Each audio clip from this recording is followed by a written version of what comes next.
Hi friends, డైనోసార్లలో అత్యంత శక్తివంతమైనది ఏదంటే మనం వెంటనే టారనోసారస్లు పేరు చెబుతాం. సినిమాలో వీటిని కేవలం వేటాడే క్రూర మృగాలుగానే చూసాం.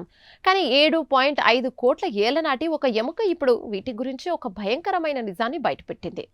ఆకలి వేస్తే ఇవి తమ సొంత జాతిని కూడా వదిలేవి కాదా? ఆ డైనోసార్ ఫాజిల్ మిస్టరీ ఏంటో ఇప్పుడు చూద్దాం. ఈ పరిశోధనను డెన్మార్క్లోని ఆర్హస్ యూనివర్సిటీకి చెందిన జియో సైన్స్ విద్యార్థిని జోసెఫిన్ నెల్సన్ నిర్వహించారు.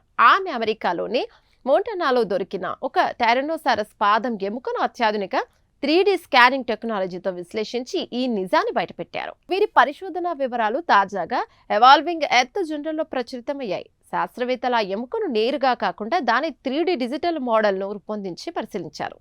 ఈ స్కానింగ్ లో ఆ ఎముకపై 16 రకాల పంటిఘాట్లు స్పష్టంగా కనిపించాయి. ఇవేవో మామూలు గాయాలు కావు. ఒక చిన్న టైరనోసారస్ తనకంటే పెద్దదైన మరో చనిపోయిన టైరనోసారస్ ఎముకను కొరికిన ఆనవాలు అని 3D విశ్లేషణలో తేలింది. ఈ పరిశోధనలో తేలిన అత్యంత షాకింగ్ విషయం ఏమిటంటే టైరనోసారస్లు ఆహారం కోసం వెతుకుతూ చనిపోయిన జంతువుల మాంసాన్ని కూడా తినేవి. సాధారణంగా పాదం ఎముకల మీద మాంసం చాలా తక్కువగా ఉంటుంది. అయినప్పటికీ అక్కడ పంటిఘాట్లు ఉండటాన్ని బట్టి చూస్తే ఆ పెద్ద టైరనోసారస్ చనిపోయిన తర్వాత దాని శరీరంపై ఉన్న మాంసానంతా ఇతర జంతువులు తినేయగా చివరకు మిగిలిన ఆ ఎముకలను కూడా వదలకుండా ఈ చిన్న టైరనోసారస్ అత్యంత ఖచ్చితత్వంతో కొరికి తిన్నట్లుగా అర్థమవుతుంది.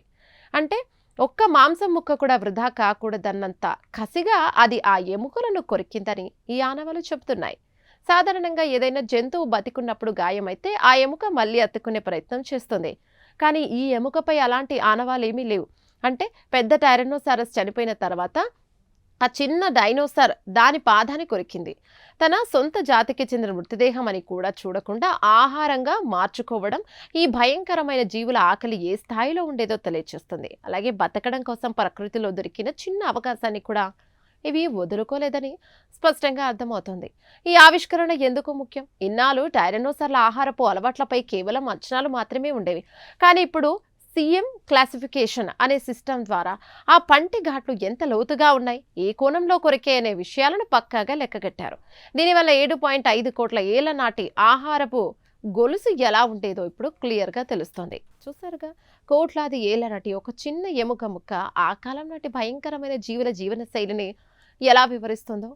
టైరనోసారస్లు కేవలం వేటగాళ్లే కాదు, దొరికిన ఆహారాన్ని వృధా చేయని తెలివైన జీవులని కూడా అర్థమవుతుంది. ఈ సరికొత్త పాలియోంటాలజీ మిస్టరీ మీకు నచ్చిందని ఆశిస్తున్నాం. దీనిపై మీ అభిప్రాయాలను కామెంట్ ద్వారా తెలపండి. వీడియో నచ్చితే లైక్ చేసి ఛానల్ను సబ్స్క్రైబ్ చేయండి. Thank you.